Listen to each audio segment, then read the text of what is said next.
एक घर के नीचे छिपा है एक ऐसा अंधेरा जहां एक लड़की ने अपनी पूरी जवानी गुजार दी बिना धूप देखे और बिना किसी आज़ादी के। और सबसे बड़ी बात ये सब किया उसके अपने पिता ने। ये कोई फिल्म नहीं है, ये है एक सच, एक ऐसा सच जिसे दुनिया ने द मास्टर ऑफ एस्टिमेट्स के नाम से जाना।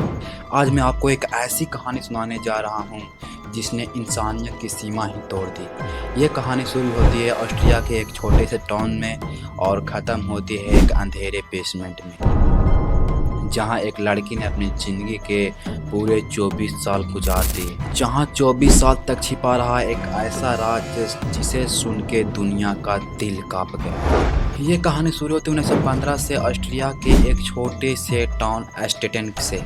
यहीं पैदा होता है एक लड़का जिसका नाम था जोसेफ फ्रीजल। बचपन में वो एक इंटेलिजेंट स्टूडेंट था और अंदर से बहुत ही कंट्रोलिंग और कोल्ड नेचर का था।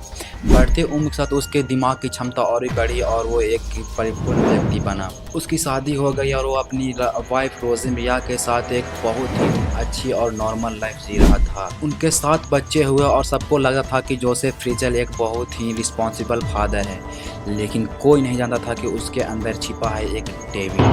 1984 में उसकी 18 साल की बेटी एलिजाबेथ अचानक गायब हो गई। पुलिस को लगा कि वो घर से भाग गई है। जोसेफ फ्रीजल एलिजाबेथ के पिता ने खुद ही एक लेटर लिखा और उसमें लिखा कि मैं घर छोड़कर जा रही हूँ, मुझे आज़ादी चाहिए, फ्रीडम चाहिए। सबने यह सच मान लिया, लेकिन सच क्या था? उसने अपनी ही बेटी को अपने घर के नीचे के बेसमेंट में बंद करके रखा था और कोई भी विंडो खिड़की वगैरह कुछ नहीं। एलिजाबेथ वहाँ बंद हो गई। उसने खुद वो बेसमेंट डिज़ाइन किया था, sound proof walls, double doors और कोई विंडो नहीं। एलिजाबेथ वहाँ बंद हो गई। एक छोटी सी जगह जहाँ सिर्फ एक बेड था और एक नहाने धोने की जगह और एक बल्ब। ऊपर पूरी फैमिली खुशी खुशी नॉर्मल लाइफ जी रही थी और वहीं उसकी बेटी 24 साल अपने जीवन की काट रही थी उस अंधेरे बेसमेंट में। 24 साल तक वो बेसमेंट उसका जेल बन गया। जोसेफ फ्रीजल एलिजाबेथ के पिता रोज नीचे जाता और उसको खाना देता और उसके साथ सालों बाद एलिजाबेथ की 7 बच्चे हुए। 3 को जोसेफ फ्रीजल ऊपर ले गया अपनी वाइफ के साथ पालने के लिए और उसने अपनी वाइफ से कहा कि एलिजाबेथ अपने बच्चों को हमारे दरवाजे के बाहर छोड़ के चली गई थी और एक चिट्ठी में लिखा कि आप इसकी देखभाल करना। रोज़मेरिया को कुछ समझ में नहीं आया। उसने अपने हस्बैंड पे यकीन कर लिया और उसको उस बच्चे को पालने लगी। सोचो भाई, एक घर के 2 फ्लोर, ऊपर उसकी माँ अपने बच्चे अपने पति के साथ खुशी खुशी एक नॉर्मल लाइफ जी रही है और वहीं उसकी बेटी एक अंधेरे बेसमेंट में घुट घुट कर अपने बच्चों के साथ जीवन यापन कर रही है।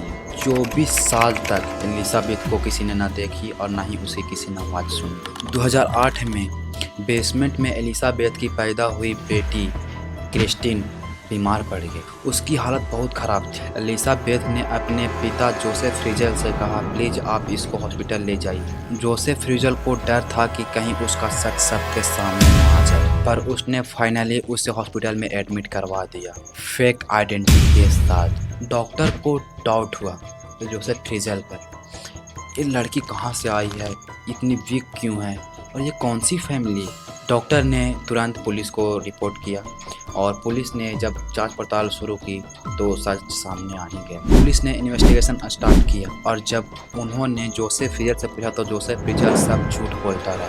पर जब एलिजाबेथ को हॉस्पिटल बुलाया गया तो सब सच सामने आ गया। 24 साल बाद फाइनली एलिजाबेथ ने सब सच बता दिया पुलिस को। उसने कहा, मैं 1984 से अपने बेसमेंट में बंद थी, मेरे पिता ने सब कुछ प्लान करके किया था। पुलिस ने जब बेसमेंट खोला तो सबको लगा कि जैसे वो लोग हॉरर मूवी के सेट में घुस गए। कंक्रीट के पीछे एक पूरा अंडरग्राउंड वर्ल्ड था। जोसेफ फ्रीजल को अरेस्ट कर लिया गया और आखिर में जोसेफ फ्रीजल ने अपना दोष स्वीकार कर लिया और उसे उम्र कैद की सजा मिली। पर एक बार सोचना जरूर, 24 साल का टाइम, कोई छोटा मोटा 1-2 साल 6-7 महीना का नहीं, 24 साल का टाइम। 24 साल किसी अंधेरे कमरे में बिना सनलाइट के, बिना धूप देखे, बिना दुनिया देखे। ये सिर्फ एक कहानी नहीं है, ये रिमाइंडर है कि कभी कभी डेविल इंसान के अंदर ही छिपा रहता है, जो हमें दिखता नहीं है लेकिन होता जरूर। सबसे डार्क बात यह है कि वो सबको यही लगता था कि जोसेफ रिचल एक रिस्पॉन्सिबल और एक बहुत ही अच्छा फादर है। यह कहानी हमें यह सिखाती है कि अंधेरा हमेशा दूर नहीं होता, कभी कभी वो हमारे घर के अंदर ही होता है। अगर तुम्हें लगता है कि दुनिया में सब सेफ है तो एक बार सोचना जरूर। हर स्माइल के पीछे एक स्टोरी होती है और कुछ स्टोरी इतनी डार्क होती है कि उन्हें सिर्फ उनकी चुप्पी ही छुपा सकती है। मैं था नवनीत और ये थी एक रियल लाइफ डार्क स्टोरी जिसमें इंसान ने इंसानियत का सबसे अंधेरा घिनौना चेहरा दिखाया। लाइक करो, शेयर करो, कमेंट में बताओ क्या तुम्हें लगता है ऐसे मॉन्स्टर सिर्फ कहानियों में होते हैं या वो हमारे आसपास भी चिपके हुए हैं। अगर वीडियो अच्छी लगी हो तो चैनल सब्सक्राइब करना ना भूलिएगा। आपके लिए हम ऐसे ही डार्क स्टोरी लाते रहेंगे। अगर अच्छी लगे तो मिलते हैं नेक्स्ट वीडियो में। जय हिंद।